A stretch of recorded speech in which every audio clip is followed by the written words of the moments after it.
हरे Krishna everyone. आज हम श्रीमद् भागवतम के पहले स्कंद के चौथे अध्याय के हम आज कौन से श्लोक पे पहुंच गए हैं? चौथे श्लोक से कथा स्टार्ट करेंगे। तो कल की कथा में हम लोगों ने क्या जाना? हम लोगों ने जाना कि सूत गोस्वामी जी ने कथा में कहा कि जिस प्रकार मैंने अपने पूर्ववर्ती आचार्यों से कथा सुनी थी सुखदेव गोस्वामी से, वैसे ही मैं आपको कथा सुनाऊंगा। तो जब उन्होंने ऐसा कहा तो उनको बधाई देने के लिए खड़े हुए। कौन खड़े हुए? शौनक मुनि।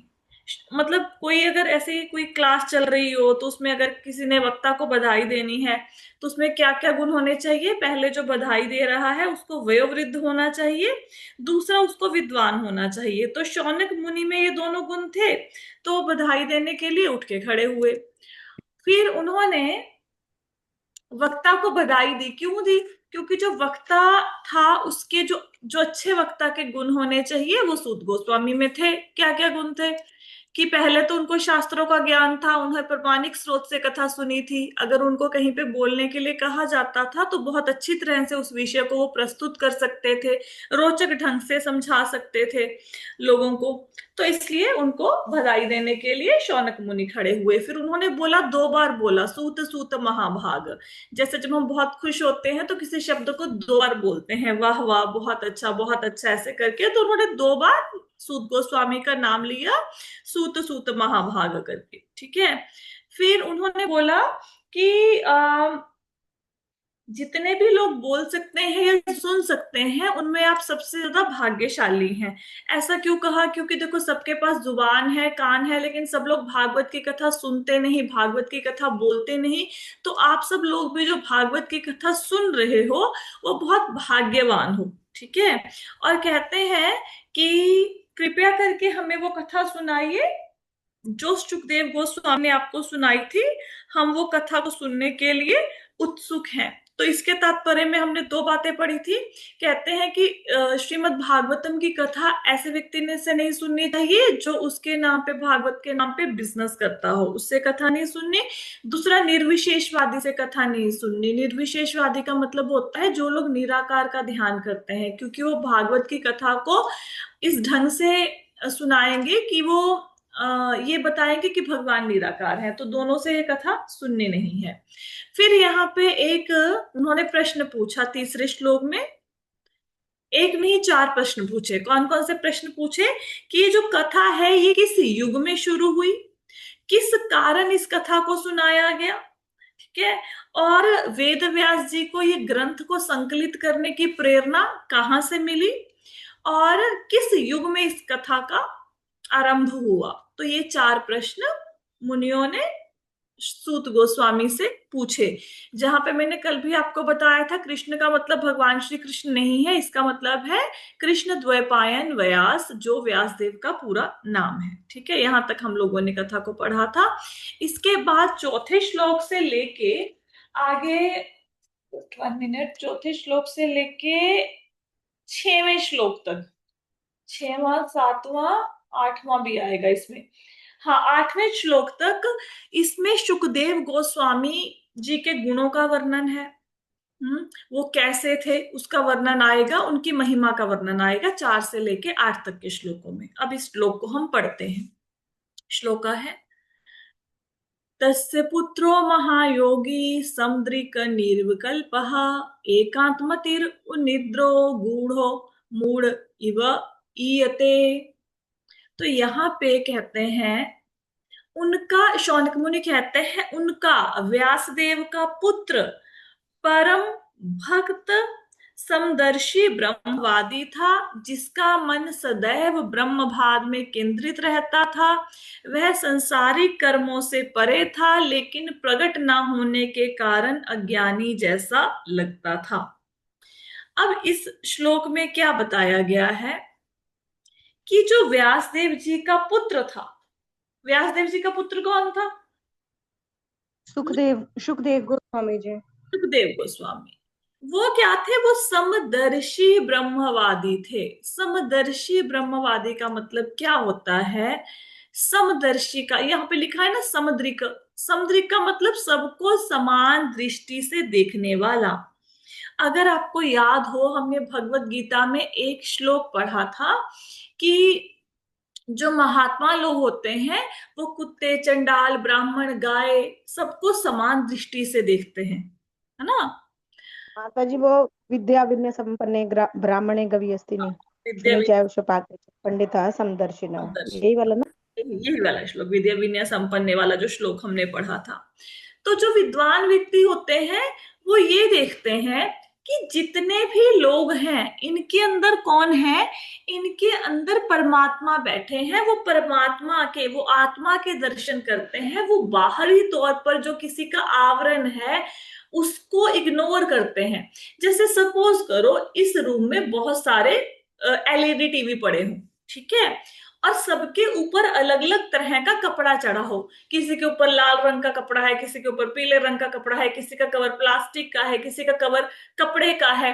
तो हमारे लिए कवर की तो कोई वैल्यू नहीं, कवर चाहे जो मर्जी हो। हमारे लिए वैल्यू किसकी है, जो अंदर है। अंदर क्या है, जो कलर टीवी है। तो हम उससे पहचान करेंगे ना उस वस्तु की, बाहरी कवर से हमें कुछ लेना देना नहीं है। लेकिन ये बात संसारिक बातों में तो समझ आ जाती है। जैसे सपोज करो आपको कोई बोले कि जी आपको डायमंड देना है ना, हीरा देना है। तो व्यक्ति बोले कि जो हीरा देना है वो हीरा आपको बहुत अच्छे बॉक्स में देंगे, या कोई व्यक्ति बोले हीरा आपको प्लास्टिक के डिब्बे में डाल के देंगे, कोई बोले हीरा आपको लिफाफे में देंगे। तो आप बोलोगे मुझे डब्बे से क्या मतलब है, मेरे को अंदर की चीज चाहिए ना, मेरे को तो हीरे से मतलब है, जिस मर्जी डिब्बे में आए। तो जिस प्रकार हम लोग जो चीज कीमती है उसके ऊपर ध्यान देखते हैं, जो कि वैल्यूएबल है, बाहरी उसके कवर की ओर ध्यान नहीं देते। हमारे घर में भी आपने देखा होगा बहुत सारे ज्वेलरी बॉक्स होंगे, बहुत सारे ऐसे मतलब पड़े रहते हैं, क्योंकि ज्वेलरी तो सारी लॉकर में डाल देते हैं, और लॉकर में इतनी जगह होती नहीं है कि पूरा का पूरा ज्वेलरी बॉक्स अंदर आ जाए, है ना, डब्बा। तो डब्बे ऐसे ही घर पे पड़े रहते हैं, वो बेकार है। तो इसी प्रकार जो महात्मा लोग होते हैं, जो सुखदेव गोस्वामी थे, ये सब लोगों के अंदर भगवान के दर्शन करते थे। इनको ये निर्विकल्प थे। समुद्रिक का मतलब तो समझ आ गया ना, सबके अंदर भगवान के दर्शन होना। निर्विकल्प का मतलब होता है जिसके पास कोई विकल्प ना हो। विकल्प का मतलब क्या होता है, इंग्लिश में विकल्प को क्या कहते हैं?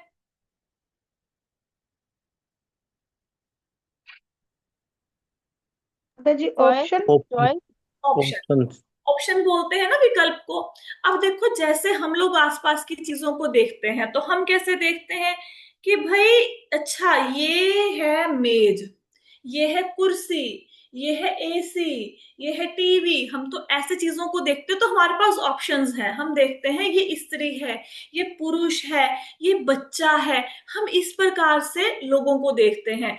लेकिन उनके पास कोई विकल्प नहीं था, उनको हर जगह पे भगवान के दर्शन हो रहे थे। हमारे पास तो बहुत सारे विकल्प होते हैं, जब हम देखते हैं हम चीजों में भेद करते हैं, उनको अलग अलग मानते हैं। लेकिन सुखदेव गोस्वामी ऐसे नहीं थे, ठीक है। आगे है एकांतमति। अब एकांतमति का मतलब क्या होता है, जब हम जपा करते हैं तो क्या हमारा ध्यान सिर्फ भगवान कृष्ण में या नाम में होता है, बताओ। नहीं माता जी। नहीं पता जी। इधर उधर ब्रेकफास्ट में, घर के कामों में इधर उधर दिमाग घूमता है, तो क्या हमारी एकांतमति है? नहीं है। अब हमें, नहीं आता। नहीं है ना। अब हमें पांच, अगर हमें कोई व्यक्ति बोल देना कि एक माला, हम 16 माला करते हैं ना, कि एक माला ऐसी करो जिसमें ना तुम्हारा मन इधर जाए ना तुम्हारा मन उधर जाए, सिर्फ तुम्हारा मन कहाँ जाए, तुम्हारा मन सिर्फ और सिर्फ भगवान कृष्ण में जाए, तो शायद हम एक माला भी नहीं कर पाएंगे। एक माला तो बहुत बड़ी बात है। अगर हम बोले ना 11 बार हरे कृष्ण महामंत्र बोलना है और मन इधर उधर नहीं जाना चाहिए, हम लोग 11 बार भी महामंत्र नहीं बोल पाएंगे। क्यों?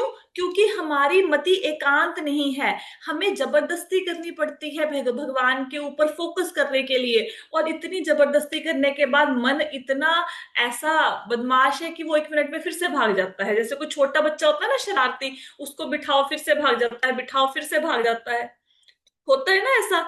तो इसी प्रकार हमारा मन इतना शांत है कि हमारी मति भगवान में 5 मिनट के लिए भी नहीं लग रही। और सुखदेव गोस्वामी कैसे थे? उनकी मति भगवान के सिवाय किसी में जाती ही नहीं थी।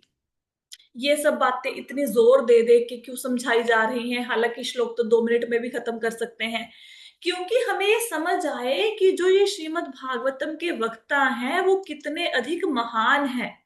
कि आप सोचो, कोई व्यक्ति, आप कल्पना भी कर सकते हो किसी ऐसे व्यक्ति की जो सारा दिन सिर्फ और सिर्फ भगवान के बारे में सोचता रहे? कल्पना भी नहीं कर सकते। हम कलयुगी लोग तो बिल्कुल ही कल्पना नहीं कर सकते, क्योंकि ऐसा व्यक्ति होगा जिसकी मति सिर्फ भगवान कृष्ण में रहती होगी ना, या भगवान में, परमात्मा में, ब्रह्म में रहती होगी। तो वो क्या थे? एकांत मति थे सुखदेव गोस्वामी। एकांत मति के बाद क्या शब्द आया? उनिद्रो। उनिद्रो का मतलब क्या है? उनिद्रो का मतलब ये है कि जो सुखदेव गोस्वामी थे वो अज्ञान से परे थे। देखो, हम लोग सारे, जब सुखदेव गोस्वामी की कथा ना मैंने पहले आपको सुनाई थी, जब भागवतम शुरू होनी थी इससे पहले कथा सुनाई थी कि सुखदेव गोस्वामी पूर्व जन्म में तोते थे, शुक थे। फिर इन्होंने भागवत की कथा सुनी, फिर शंकर जी उनको मारने के लिए दौड़े तो व्यासदेव जी की पत्नी के गर्भ में बैठ गए। कल शायद मैंने 14 साल बोल दिया था, सुखदेव गोस्वामी जी की आयु 14 साल नहीं, इनफैक्ट ये 16 साल है। तो 16 साल की उम्र हो गई, सुखदेव गोस्वामी गर्भ से बाहर नहीं निकले। तो व्यास देवी जी को चिंता हुई। उनको इसलिए चिंता नहीं थी कि पुत्र का जन्म नहीं हो रहा, उनको इसलिए चिंता हो रही थी कि ये जो भागवत की कथा है ये सुखदेव गोस्वामी के मुख से निकलनी है, उन्होंने लोगों को सुनानी है। अगर ये गर्भ में ही बैठे रहेंगे तो भागवत सुनाएगा कौन? फिर इन्होंने बोला कि पुत्र बाहर आओ, तुम्हारी माता को पीड़ा हो रही है। मतलब आपने देखा होगा कि प्रेग्नेंट लेडी हो 9 महीने में बस हो जाती है, वो 16 साल से गर्भ में है ना। तो बोले मैं नहीं बाहर आऊंगा, बाहर आऊंगा तो माया मुझे घेर लेगी, है ना। तो व्यासदेव कहते नहीं नहीं तुम बाहर आओ, मतलब माया तुम्हें कुछ नहीं कहेगी। तो सुखदेव गोस्वामी कहते अब तो खुद माया में हो, मुझे कैसे नहीं घेरेगी। तो फिर भगवान कृष्ण ने आके वहां पे मतलब पर्सनल रिस्पॉन्सिबिलिटी ली कि भैया बाहर आओ, तुम्हें, तुम्हारे ऊपर माया का प्रभाव नहीं होगा। तो सुखदेव गोस्वामी गर्भ से बाहर आए। और गर्भ से बाहर आते ही भाग लिए, घर छोड़ के भाग लिए। तो वो उनिद्रा, उनिद्रा का मतलब है हम सब लोग नींद में सोए हुए हैं, माया की नींद में। जैसे ही हम जगत में आए हम लोग ये भूल गए कि हम रियल में क्या है। अब माया 2 तरीके से हमारे ऊपर प्रभाव डालती है। 2 प्रकार की होती है, आवरणात्मिका और विक्षेपात्मिका। आवरणात्मिका माया क्या होती है कि माया ने हमें ढक लिया। जैसे सिंपल एग्जांपल से ये सोचो कि किसी ने आपको किडनैप कर लिया, किडनैप करके आपको कोई ऐसी दवाई खिला दी जिससे आप ये भूल गए कि मेरा नाम क्या है, और मैं, मतलब पहले क्या था, कि मेरा नाम क्या है, मेरा घर क्या है, मेरा पति कौन है, मैं सब कुछ भूल गई। ठीक है। फिर उसके बाद उसने क्या किया, उसने कुछ ऐसा किया कि उसने मुझे यकीन दिला दिया कि मैं ये व्यक्ति नहीं, मैं ये वाला व्यक्ति हूं, कि मैं राम नहीं, मैं तो श्याम हूं। ठीक है। तो माया 2 तरीके से प्रभाव डालती है। पहले तो माया आवरण डाल देती है, माया ये भुलवा देती है जीव को कि तुम आत्मा हो, तुम भगवान के अंश हो, तुम भगवान के सेवक हो। पहला तो काम माया का ये है। दूसरा माया क्या करती है, माया हमें एक झूठी पहचान दे देती है कि भाई अब तुम कौन हो, तुम्हारा नाम है राहुल, अब ये तुम्हारा घर है, ये तुम्हारी बीवी है, बच्चा है, सारी जिंदगी इसके पीछे लगे रहो। ये करती है माया। ठीक है। तो पहले आवरण डाल, आवरणात्मिका माया आवरण डाल देगी, फिर माया क्या करेगी, भुलवा देगी, एक नई पहचान दे देगी, फिर हम उसी पहचान के साथ जीवन को जिएंगे। और आप अपने आसपास देखो, गली मोहल्ले में देखो, फ्रेंड सर्कल में देखो कि क्या लोग भूल नहीं गए हैं कि वो क्या, कौन है, क्या है, उन जीवन का लक्ष्य क्या है। किसी को कुछ पड़ी है? किसी को नहीं पता, पता आत्म साक्षात्कार के बारे में। कोई आत्म साक्षात्कार करना ही नहीं चाहता। हम्म। तो आ, अब ये जो सुखदेव गोस्वामी थे वो माया का उनके ऊपर एक तो देखो, आपने ना गुड़ाकेश शब्द का जैसे अर्थ सुना था। गुड़ाकेश का मतलब क्या है? जिसने नींद को और ज्ञान को दोनों को जीत लिया है। तो यहाँ पे निद्रा का मतलब है कि वो ज्ञान से परे थे। जो सुखदेव गोस्वामी थे उनके ऊपर माया का कोई प्रभाव नहीं था। ठीक है। एकांत मतिर उन्निद्रो। ठीक है। गूढ़ो मूढ़ इव एयते। अब यहाँ पे क्या मतलब है इसका? इसका मतलब ये है, गूढ़ो मूढ़ इव इयते का मतलब ये है कि उन्होंने अपने आप को ऐसा प्रेजेंट कर रखा था कि मुझे कुछ नहीं आता जाता। जैसे बाहरी तौर पे ये नहीं लगता था कि सुखदेव गोस्वामी बड़े ज्ञानवान हैं। हाँ, बाहरी तौर पे लोगों को पता ही नहीं था कि इनको कितना ज्ञान है। मतलब लोग उनको समझ नहीं पाते थे कि इनको श्रीमद् भागवतम का ज्ञान है। उन्होंने अपने आप को ऐसे प्रेजेंट कर रखा था, इस प्रकार से उन्होंने अपनी वेशभूषा क्या, वो कुछ पहनते ही नहीं थे। ठीक है। ऐसे पागलों की भांति, मूड की भांति, जैसे कोई व्यक्ति होता है ना, गूंगा होता है, पागल होता है, ऐसे घूमते होते थे। तो ऐसा उन्होंने अपने अपने ज्ञान को उन्होंने प्रछन्न, प्रछन्न का मतलब है ढक रखा था। तो किसी को पता नहीं था कि इनको कितना ज्ञान है। क्या है? बद्ध जीव में और मुक्त जीव में यही फर्क होता है। प्रभुपाद जी तात्पर्य में लिखते हैं, जैसे जो बद्ध जीव है वो भी टाई बेल्ट लगा के ऑफिस जाएगा, वहां पे 8 घंटे काम करेगा। जो मुक्त जीव है वो भी टाई बेल्ट लगा के ऑफिस जाएगा, वो भी 8 घंटे काम करेगा। लेकिन किसी को ये थोड़ा ना पता है कि भैया जो बद्ध जीव है वो 9 बजे ऑफिस का टाइम था, 8 बजे उठकर ब्रश करके नहा धो के गिरता पड़ता ऑफिस में पहुंचा है 9 बजे। लेकिन जो भगवान का भक्त है, भक्त ने क्या किया, वो बेचारा सुबह उठा, उसने नहाया धोया, मंगला आरती करी, 16 माला करी, फिर उसने भगवान का प्रसादम लिया, फिर वो ऑफिस में आया। ये किसी को देखने से थोड़ा ना पता लगेगा। बाहरी तौर पर तो दोनों ने एक जैसी ड्रेस डाली हुई है, ऐसा लगेगा वो भी माया में, वो भी माया में है। लेकिन रहस्यमय बात जो है अंदर की, कौन भक्त है कौन बद्ध जीव है, वो तो तब पता चलेगा ना जब हम उनकी संगत करेंगे, ऐसा तो नहीं पता चलेगा। तो सुखदेव गोस्वामी ने अपने आप को छिपा रखा था, इस प्रकार से प्रकट नहीं करते थे कि उनको बहुत ज्यादा ज्ञान है। ठीक है। अब तात्पर्य पढ़ते हैं। उनका व्यासदेव का पुत्र परम भक्त समदर्शी ब्रह्मवादी था। समदर्शी का मतलब समझ आया कि सब जीवों के अंदर किसको देखना, सब जीवों के अंदर परमात्मा के दर्शन करना। अब ब्रह्मवादी और निराकारवादी, इन दोनों में भेद होता है। निराकारवादी मानते हैं कि भगवान का आकार ही नहीं है, ब्रह्मवादी कहते हैं कि सृष्टि के कण कण में भगवान है। ठीक है। जिनका मन ब्रह्मवाद में केंद्रित रहता था, मतलब क्या है कि हमेशा जिस भी चीज को देखा, पत्थर को देखा उसमें भी भगवान नजर आ रहे हैं, कुएं को देखा उसमें भी भगवान नजर आ रहे हैं, पेड़ को देखा उसमें भी, स्त्री में भी, गाय में भी, सब में भगवान नजर आ रहे हैं। ठीक है। वह संसारिक कर्मों से परे था। तो सुखदेव गोस्वामी गृहस्थी तो थे नहीं, तो सरकार मतलब जैसे ही जन्म हुआ वैसे ही भाग लिए जंगल की तरफ। तो संसारिक कर्मों से परे थे। और ऐसा भी नहीं कि जन्म लेने के बाद में गृहस्थ बन गए या संसारिक कामों में लग गए ना, वो अपनी समाधि में रहते थे हमेशा। ठीक है। लेकिन प्रकट ना होने के कारण अज्ञानी जैसा लगता था। क्योंकि देखो, अभी कोई बाबा है, बहुत अच्छी भागवत की कथा करते हैं, अब उनका कोई प्रचार होगा तभी पता लगेगा ना। अब कोई सड़क के किनारे कोई व्यक्ति बैठा है, हमें क्या पता किसको भागवत आती है ना, ऐसे तो पता नहीं लगेगा। तो क्योंकि सुखदेव गोस्वामी जी को ज्ञान था लेकिन उन्होंने अपने आप को प्रकट नहीं किया हुआ था, तो ऐसा लगता था, उनको देखकर ऐसा लगता था कि ये अज्ञानी है। श्लोका क्लियर हुआ? जी माता जी। आगे चलते हैं। अब अगला श्लोका बोलना मुश्किल है, पता नहीं मुझे आएगा नहीं, ट्राई करते हैं। कृष्णा अनुया। माता जी आज वो लिंक आने में देर हो गई, पता नहीं, मैंने लेट माता ज्वाइन जी, किया। आने में देर नहीं हुई, मेरे लैपटॉप में या जूम में ना कुछ इशू आ गया है। मैं मतलब मीटिंग स्टार्ट करती हूँ तो 15 मिनट तक मीटिंग ज्वाइन नहीं, मतलब मेरी खुद की साउंड ही नहीं आती। फिर उसको मेरे को ना सेट करना होता है, उस प्रॉब्लम को फिक्स करना होता है। तो कुछ इशू चल रहा है लैपटॉप में, बैठती हूँ आज देखती हूँ उसको कैसे सेट करना है। तो इसलिए हाँ, आजकल, क्योंकि मैं ज्वाइन ही नहीं कर पाई, हाँ, मेरे आज पास लिंक ही नहीं आया। आप ना 5 मिनट सब लोग ना वेट किया करो, 5 से 10 मिनट तक। हो सकता है कथा थोड़ा ऊपर नीचे टाइम हो जाए। अगर मैंने क्लास नहीं लेनी होगी तो मैं मैसेज डालूंगी। और अगर क्लास लेट होगी, समझो माता जी के लैपटॉप में प्रॉब्लम आ गई है, वो सॉर्ट आउट कर रही है उसको। ठीक है। ठीक है माता जी, तो ठीक है, जब ठीक। क्लास अपने आप ही ठीक करेंगे। चलो, आगे श्लोका है। अच्छा, कल मैंने आपको एक और बात बतानी थी। क्या बात बतानी थी, आपने याद ही नहीं कराया। कि भाई पिछले श्लोक में एक बात आई थी कि जब व्यास देव जी ने स्त्रियों, शूद्रों और द्विज परिवारों के लिए महाभारत लिख दिया, तो भागवत लिखने की उसके बाद क्या जरूरत थी, है ना। और वहां पे मैंने आपको एक बात कही थी, मैं आपको बताऊंगी कि कई बार लोग ऐसा समझते हैं कि श्रील प्रभुपाद स्त्रियों को बहुत कम आंकते हैं, उनको थोड़ा नीचा समझते हैं, पर ऐसा नहीं है। देखो, आ, हमें पता है हम लोग ना स्त्रियां वेद वगैरह नहीं पढ़ती, क्यों नहीं पढ़ती, क्योंकि हमें समझ नहीं आएंगे। वेद तो समझ आना बहुत ही मुश्किल बात है।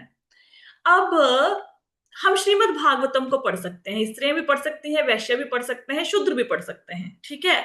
चलो अभी हम ना एक एग्जाम्पल से इसको समझते हैं कि हमारे ऊपर कितनी कृपा है भगवान की, और हम कम नहीं है स्त्रियां। हमें तात्पर्यों को पढ़ के ऐसा नहीं सोचना चाहिए कि हमें शायद कम दिखाया गया है। किसकी एग्जाम्पल लें? चलो ममता माता जी की एग्जाम्पल लेते हैं। माता जी, अगर आपको ऐसा बोला जाए कि कल आप हमारे घर पार्टी में आओ, दावत में आओ, वहां पे आप खीर भी खा सकते हो, आप दही भल्ले भी खा सकते हो, आप पनीर की सब्जी भी खा सकते हो, आप मिक्स वेज भी खा सकते हो, आप वहां पे फ्रूट भी खा सकते हो, लेकिन आपको वहां पे पत्ते खाने को नहीं मिलेंगे, तो फिर आपको कोई इससे फर्क पड़ेगा? बताओ। है माता जी के नहीं है, भाग गए। अच्छा, कोई और व्यक्ति बताओ कि अगर मैं बोलूं कि कल आप मेरे घर पे आओगे, आपको सब कुछ खाने को मिलेगा, पत्ते खाने को नहीं मिलेंगे, तो कोई फर्क पड़ेगा? नहीं माता जी। नहीं माता जी। कोई फर्क नहीं ना पड़ेगा। माता जी इसमें पत्ते से भी नहीं। प्राय वो नॉर्मल नॉर्मल पत्ता नहीं होगा, कुछ ना कुछ ऐसा फूड होगा नॉर्मल पत्ता है, जिसको हम। नहीं नॉर्मल नॉर्मल पत्ता ही है। अगर मैं आपको बोलूं, अच्छा सिंपल लैंग्वेज में पूछते हैं, अगर मैं आपको बोलूं कल मेरे घर में पार्टी है, आप सब लोगों को आम खाने को मिलेंगे, लेकिन आम के पत्ते आपको खाने के लिए नहीं मिलेंगे, पूनम माता जी बताओ, आपको कोई दुख होगा? नहीं माता जी, पत्ते में क्या पत्ते इंटरेस्ट फिर तो नहीं दुख होगा। होगा ना। तो हमें पत्ते में इंटरेस्ट है कि आम में इंटरेस्ट है? हम तो भाई आम में इंटरेस्टेड है, पत्ता नहीं मिला, मिला नहीं मिला, हम पत्ते खाने में हमें क्या लेना है ना। तो श्रीमद् भागवतम जो है, ये वैदिक साहित्य जो है, इसको इसकी तुलना एक वृक्ष से की गई है। तो वैदिक साहित्य जो एक वृक्ष के रूप में है, वृक्ष का सबसे जो स्वादिष्ट पोषण होता है फल, स्त्रियों को बोल दिया, वैश्यों को, शूद्रों को, कि तुम ये फल खा सकते हो, बाकी जड़े वड़े खाने की तुम्हें उनकी इजाजत नहीं है। तो हम लोग क्या कहेंगे, हमने जड़ से लेना क्या है, हमने तने से लेना ही क्या है, हमने पेड़ के पत्ते से लेना ही क्या है, हमें तो फल चाहिए। और बाकी चीजों को ग्रहण करने से हमें कोई बेनिफिट भी नहीं होने वाला। अब वेद पढ़ेंगे, वेदों को पढ़ने से कोई बेनिफिट होने वाला है? कोई बेनिफिट नहीं होने वाला। अगर वेदों को पढ़कर हम उसके कर्मकांड सेक्शन में उलझ गए, पता लग गया कि भाई मुझे सुंदर स्त्री चाहिए तो ये वाला यज्ञ करना है, हम उसी में फंस के बैठ गए, तो आगे कैसे जीवन में बढ़ेंगे? तो हमें सबसे बेस्ट गिफ्ट दिया गया है, स्त्रियों को, वैश्यों को, शूद्रों को सबसे बेस्ट गिफ्ट क्या गिफ्ट दिया गया है? सबको दिया गया है, सिर्फ हम तीनों को नहीं, सबको। कौन सा बेस्ट गिफ्ट दिया गया है बताओ? श्रीमद् भागवतम। श्रीमद् भागवतम। तो जब हमें श्रीमद् भागवतम दे दी है, तो फिर हमें बाकी किसी चीज से कोई मतलब होना चाहिए? नहीं माता ना। जब जीवन मिला भगवान की प्राप्ति के लिए, भगवान की क्या प्राप्ति कैसे होगी? भागवत पढ़ के। अरे जब भगवान की प्राप्ति हो रही है भागवत पढ़ के, तो फिर हमें क्या जरूरत है किसी और चीज को पढ़ने की? इनफैक्ट जब आप किसी और पुराण को पढ़ोगे ना, तो भ्रमित हो जाओगे। क्यों ऐसा कहा जाता है कि गीता भागवत पढ़ो, रामायण महाभारत पढ़ो? ये बार बार क्यों कहा जाता है? क्यों कोई और चीज पढ़ने के लिए नहीं बोला जाता? क्योंकि जब आप कोई और पुराण को पढ़ेंगे, तो आपके मन में डाउट आ जाएगा कि शिव बड़े हैं कि कृष्णा बड़े हैं, दुर्गा देवी बड़ी हैं कि कृष्णा बड़े हैं। हम्म वो आपके मन में डाउट क्रिएट कर देंगे। श्रीमद् भागवतम ऐसा ग्रंथ है जो स्थापित करता है कि कृष्ण ही भगवान है। एते चांश कला पुंसः कृष्णस्तु भगवान स्वयं। व्यासदेव जी ने सारे ग्रंथ लिखे और उसके बाद लास्ट में आके भागवतम को लिख के बोल दिया कृष्ण ही भगवान है। इसके बाद उन्होंने कुछ लिखा ही नहीं। ठीक है। तो फिर हम स्त्रियां बताओ, भाग्यशाली हुई, हम लकी हुए या अनलकी हुए? हम हमें कम रखा गया या अच्छा रखा गया? माता जी माता जी बहुत भाग्यशाली, बढ़िया है, क्योंकि भाग्यशाली है। उन्होंने जो जरूरत का था वो बता दिया कि ये पढ़ लो, इसमें सब सारा सार है। हाँ, उनको पता है ना, माताओं को और भी बहुत सारे काम है भाई, माताओं ने बच्चों को भी संभालना है, माताओं ने रोटी पानी भी बनाना है, घर का काम भी करना है। तो बोला तुम ऐसा करो स्त्रियों को, तुम भागवत पढ़ लो। ठीक है, तो बढ़िया काम कर दिया हमारे लिए तो, है ना। तो स्त्रियां कम नहीं है, राइट। तो अब कोई आपसे कुछ पूछेगा तो उसको इसी एग्जाम्पल से समझाना है। ठीक है। आगे चलते, अब तो हम थे सुखदेव गोस्वामी जी का वर्णन कर रहे थे। अब पांचवा श्लोक पढ़ते हैं।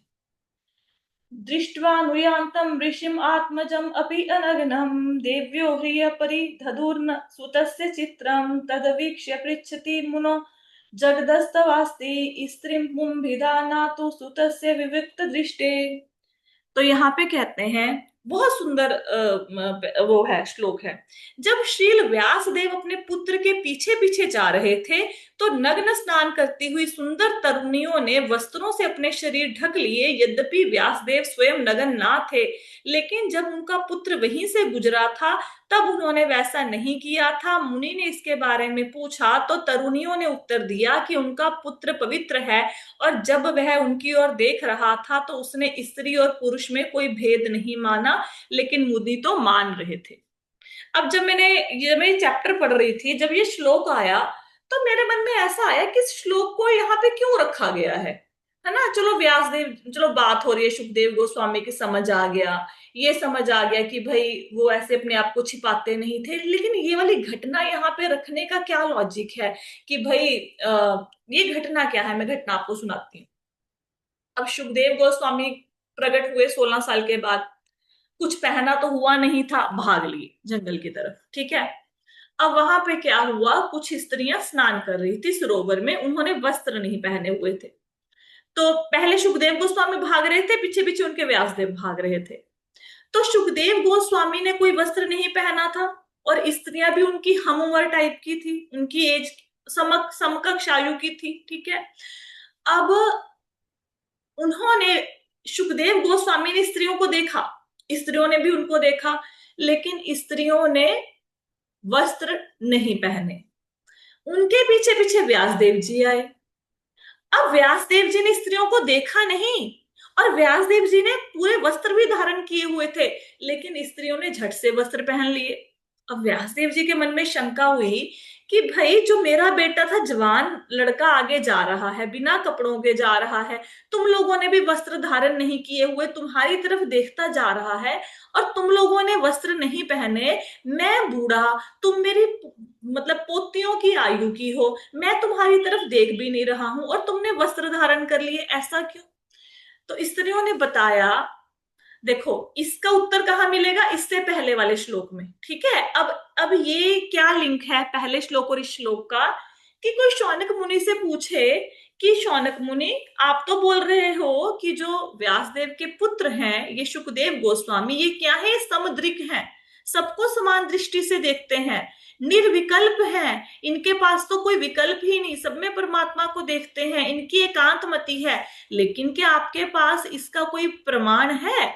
तो उसको स्थापित करने के लिए कि भाई ऐसे बात नहीं कर रहा हूं, मनगढ़ंत बात नहीं बना रहा हूं, मैं तुम्हें एक घटना सुनाता हूं, उस घटना के बाद तुम्हें समझ आएगा कि मैं जो कह रहा हूं वो प्रासंगिक है, वो सही है। तो इस कथा का वर्णन हुआ। तो स्त्रियों ने क्या कहा, स्त्रियों ने कहा कि देखो जो हम स्त्रियां होती हैं ना, अब स्त्रियों में एक सिक्स्थ सेंस होती है। सिक्स्थ सेंस क्या होती है, अगर कोई व्यक्ति उनको देख रहा है तो वो नजरों को देख के पहचान जाती है कि सामने वाले व्यक्ति की नजर साफ है कि नहीं है, कि उसके मन में किसी स्त्री के प्रति बुरा भाव है, वो देखने भर से पहचान जाएंगी। ये उनको गुण दिया हुआ है भगवान ने। तो स्त्रियों ने कहा कि जब आपका बेटा यहां से निकला तो उसने भले ही हमारी तरफ देखा, लेकिन उसको स्त्री और पुरुष में भेद ही नहीं पता, उसको भेद ही नहीं पता कि स्त्री कौन है पुरुष कौन है। उसकी दृष्टि इतनी निर्दोष थी जैसे एक छोटे बालक की दृष्टि होती है, जैसे कोई छोटा बच्चा है, 3-4 साल का बच्चा है ना। अब उसकी दृष्टि में कोई भेद थोड़ा ना होता है, कोई कौन पुरुष है कौन स्त्री, उसको तो सब हक करते हैं, आलिंगन करते हैं, उसको प्यार करते हैं। क्यों, क्योंकि वो निर्दोष है, वो स्त्री पुरुष में भेद नहीं बरत रहा। तो कह रही है कि जो सुखदेव गोस्वामी आपके पुत्र हैं उनको स्त्री पुरुष का भेद नहीं पता, वो समदृक हैं, लेकिन आप गृहस्थी हैं। ऐसा नहीं कि व्यासदेव जी की दृष्टि में दोष था, ना, उनकी दृष्टि में दोष नहीं था। एक्चुअली जो गृहस्थी है उसको स्त्री और पुरुष में भेद बरतना ही पड़ेगा, नहीं तो वो गृहस्थ आश्रम में प्रवेश ही नहीं कर सकता। अब किसी व्यक्ति की शादी करा दो, वो बोले मेरे को तो स्त्री पुरुष का भेद ही नहीं पता, फिर वो वाइफ बोलेगी कि भाई मेरे को तो संतान चाहिए, तो फिर वो व्यक्ति क्या करेगा, कुछ नहीं कर सकता है ना। तो गृहस्थी को तो स्त्री और पुरुष में भेद बरतना ही होता है। और व्यासदेव जी क्या है, व्यासदेव जी गृहस्थी हैं। तो क्योंकि व्यासदेव जी गृहस्थी हैं और वो स्त्री और पुरुष में भेद को मान रहे हैं, इसलिए स्त्रियों ने वस्त्र धारण कर लिए। लेकिन सुखदेव गोस्वामी को देखकर, क्योंकि वो स्त्री और पुरुष में भेद नहीं मान रहे थे, वो समदृक थे, उन्होंने वस्त्र धारण नहीं किए। ठीक है, श्लोका समझ आया यहाँ पे क्यों लिखा गया है ये श्लोका? जी जी माता माता जी। जी। मतलब इसको समझने के लिए ना बहुत किसी अच्छे उससे सुनना पड़ता है, स्पीकर से। आचार्यों की टीकाओं को पढ़ोगे फिर समझ आती हैं ये बातें। नहीं तो हम लोग भागवत तो जैसे पढ़ते हैं वैसे ही पढ़ते हैं, पढ़ पढ़ के आगे निकल जाओ 10-10 पेज, है ना। और जब ऐसे समझते हैं तो बड़ा आनंद आता है, बहुत ही ज्यादा, है ना। आगे चलते हैं। कथम आलक्षितः पोरे संप्राप्त कुरु जांगलान उन्मुक्त मूक जड़ जड़ जड़ जड़वद विचरण गजसा हवे। इसमें कहते हैं, कुरु और जांगल प्रदेश में पागल गूंगे मूड की भांति घूमने के बाद जब वे व्यासपुत्र श्रील शुकदेव हस्तिनापुर, अब दिल्ली नगर में प्रविष्ट हुए, तो वहां के नागरिकों ने उन्हें कैसे पहचाना। ठीक है, अब देखो, अब दिल्ली शहर में बहुत सारे लोग घूम रहे हैं ना, इस समय भी घूम रहे होंगे। तो किसी व्यक्ति को देखकर क्या हम ये पहचान कर सकते हैं कि इसको भागवत की कथा आती है? हमें कैसे पता लगेगा? हम तो ऐसे नहीं पहचान पाएंगे। स्पेशली अगर वो व्यक्ति अपने आप को ऐसा बना के रखे पागल के जैसा। अब पागल को आप पहचान सकते हो, सपोज पागल सड़क पे घूम रहा है, आप क्या बोलोगे? कोई व्यक्ति अजीब हरकतें कर रहा है, किसी ने कपड़े नहीं पहने, तो आप क्या बोलोगे? देखो पागल जा रहा है, ऐसे बोलोगे ना। लेकिन अगर कोई व्यक्ति ऐसे, मतलब मूढ़ के जैसा आचरण कर रहा है पागल की भांति, लेकिन उसको भागवत का ज्ञान है, तो क्या उसको देखकर आप पहचान पाओगे कि ये भागवत के तत्व का ज्ञाता है? जान पाओगे? बताओ। नहीं माता जी। नहीं जान पाओगे ना। तो यही प्रश्न है ऋषियों का, कि जो सुखदेव गोस्वामी थे, उनको ज्ञान तो बहुत था, लेकिन वो कैसा बिहेव करते थे? वो करते थे उन्मुक्त, उन्मुक्त की भांति बिहेव करते थे। उन्मुक्त का मतलब क्या होता है? उन्मुक्त का मतलब होता है जो व्यक्ति पागल जैसा बिहेव करे। ठीक है। फिर मूक, मूक का मतलब है वो बोलते भी कुछ नहीं थे। अब भाई किसी को भागवत आती है तभी पता चलेगा ना, अगर वो मुख से कुछ बोलेगा, कोई बोल ही नहीं रहा तो हमें कैसे पता लगेगा? तो वो गूंगे व्यक्ति की तरह बिहेव करते थे। मूक, ये मूक नहीं है, मूकवत है। उन्मुक, उन्मत्त वत मतलब पागल नहीं थे, पागल के जैसा बिहेव करते थे। मूकवत, वत मतलब उसकी तरह। तो मूकवत बिहेव करते थे, गूंगे की तरह। ठीक है। फिर जड़वद, या जड़वद का मतलब है जैसे बिल्कुल जड़ व्यक्ति है ना, जिसको कुछ पता नहीं है ना संसार का, वैसे बिहेव करते थे। ठीक है। जड़ मतलब ऐसे बिल्कुल रूखा सूखा सा घूमना, बाल बिखरे हुए हैं, सब कुछ ऐसे सुंदर रूप नहीं है मतलब। ठीक है। तो आचार्य लिखते हैं कि भाई अगर कोई व्यक्ति गुणी है, उसकी पहचान 3 गुणों से होती है। पहला तो उसके सदाचार से, अगर कोई व्यक्ति सदाचारी है तो हम बोलेंगे हाँ भाई ये अच्छा डिवोटी होएगा, देखो इसका आचरण कितना अच्छा है। दूसरे किसी व्यक्ति के गुणों की पहचान होती है भाषण से, जब वो व्यक्ति बोलता है कि अरे देखो कितनी अच्छी स्पीच दे रहा है ना। तीसरी व्यक्ति की पहचान होती है रूप से, कि देखो कितना सुंदर रूप है, किसी अच्छे घर का लगता है। ठीक है। तो सदाचार, भाषण और सुंदर स्वरूप, इससे हम व्यक्ति को पहचानते हैं। लेकिन सुखदेव गोस्वामी इसके एग्जैक्ट ऑपोजिट दिखाई दे रहे थे। सदाचार सदाचार का मतलब है अच्छा आचरण करना, और सुखदेव गोस्वामी कैसा आचरण कर रहे हैं? पागल की भांति, उन्मुक्त वाला। भाषण का मतलब है अच्छा बोलना, सुखदेव गोस्वामी क्या है? मूक है, गूंगे के जैसे बिहेव कर रहे हैं। फिर तीसरा गुण क्या होता है? सुंदर रूप। तो सुंदर रूप से पहचान होती है, लेकिन सुखदेव गोस्वामी क्या है? जड़ होके बैठ गए हैं, जड़ होके घूम रहे हैं, बिल्कुल जैसे दुनियादारी से कुछ लेना देना नहीं है। अब कोई ऐसा व्यक्ति मतलब कुरु और जांगल के मतलब प्रदेशों से घूमता घूमता दिल्ली पहुंचे। यहाँ पे गज साहवे लिखा है। गज साहवे का मतलब क्या होता है? गज साहवे का मतलब होता है कि ऐसे नगर का नाम जिसके बीच में हाथी का नाम आता है। तो हस्ती, हस्ती का एक मतलब होता है हाथी, हाथी को हस्ती भी कहते हैं। तो हस्तिनापुर में हस्ती वर्ड आता है ना, तो गज साहवे का मतलब है कि वो हस्तिनापुर में पहुंचे। ठीक है। अब हस्तिनापुर को हस्तिनापुर क्यों कहते हैं? क्योंकि एक राजा थे हस्ती, उन्होंने इस नगर की स्थापना की थी, इसलिए हस्तिनापुर का नाम हस्तिनापुर पड़ा। ठीक है। तो यहाँ पे प्रश्न आ रहा है ऋषियों का कि जो शुकदेव गोस्वामी है वो अपने आप को पागल गूंगा मूड के समान दिखलाते होते थे। जब वो कुरु और जांगल के प्रदेशों से घूम घूम कर दिल्ली पहुंचे, हस्तिनापुर पहुंचे, तो वहां पे लोगों ने उसको उनको पहचाना कैसे कि ये सुखदेव गोस्वामी है, इनको इतना ज्ञान है? वो तो पागल की भांति घूम रहे थे, लोगों ने पहचाना कैसे उनको? ये वाला प्रश्न है। ठीक है। अब हाँ, इसके अभी तो 2 मिनट का समय रह गया, अब तो कथा नेक्स्ट श्लोका नहीं कर पाएंगे। अब तक किसी को कोई प्रश्न है तो बताइए। कुछ नहीं समझ आया? माता जी स्टार्टिंग में थोड़ा सा क्या बताया था आपने? किसका? क्योंकि मैं स्टार्टिंग में, क्योंकि मेरा ना थोड़ा 11:30 पे ज्वाइन कर पाई मैं। हाँ, स्टार्टिंग में ये बताया था कि जो व्यासदेव जी के पुत्र हैं सुखदेव गोस्वामी, वो समदर्शी हैं। समदर्शी का मतलब समझाया था, जैसे हम लोग, हमारे सामने कोई जेंट्स आएगा, लेडी होगी, बच्चा होगा, तो हम भेद बरतते हैं, हमें लगता है कि ये जेंट्स है, ये स्त्री है, ये पुरुष है, ये बच्चा है। लेकिन जो सुखदेव गोस्वामी है वो सबको एक समान देखते थे, उनके लिए कोई फर्क ही नहीं था, कोई स्त्री है कोई पुरुष है। उनका मन हमेशा भगवान में लगा रहता था, संसारी कामों में मन नहीं लगा हुआ था, माया के अज्ञान से हटके थे, वो उनसे दूर थे। वैसे ये यूट्यूब पे अपलोड हो जाएगा, अगर कुछ मिस हो गया तो आप उसमें से सुन सकते हो। माता जैसे जी वैसे अ, हाँ, माता जी जैसे उन्होंने, भगवान ने भी तो बोला था जब वो पैदा हो रहे थे कि भाई आपका माया पे कोई असर नहीं होगा, हम्म माया का असर आप पे नहीं होगा। बिल्कुल बिल्कुल मतलब वही तो बोल रहे हैं कि माया का असर नहीं था, वही बोल रहे हैं। उनिद्रा मतलब माया का असर नहीं है उनके ऊपर, अज्ञान की उनिद्रा से परे हैं वो। समझ आया माता जी? जी माता जी। अब ऐसे इसको ये देखो, आप ये देखो, आपके सामने टीवी पड़ा है, सपोज टीवी को देखो, क्या फीलिंग आ रही है टीवी को देख के? कितना सुंदर टीवी है, कोई ऐसी फीलिंग आ रही है? कितना मासूम लग रहा है, कितना प्यारा है ना? नहीं कितना माता जी, सुंदर बिल्कुल रूप है, कोई फीलिंग आ रही है? दरवाजे को देख के कोई फीलिंग आ रही है? कितना सुंदर दरवाजा है, कितना भोला है, कुछ लग रहा है? नहीं लग रहा ना? तो ऐसे फीलिंग आती थी उनको, कोई फीलिंग ही नहीं आती थी, मतलब हम लोगों में फीलिंग आती है किसी ऑपोजिट उसको देखकर, व्यक्ति को, या फिर कोई स्त्री पुरुष को देख के उनको कोई फीलिंग ही नहीं आती थी, जैसे हमें दीवार को देख के कोई फीलिंग नहीं आ रही।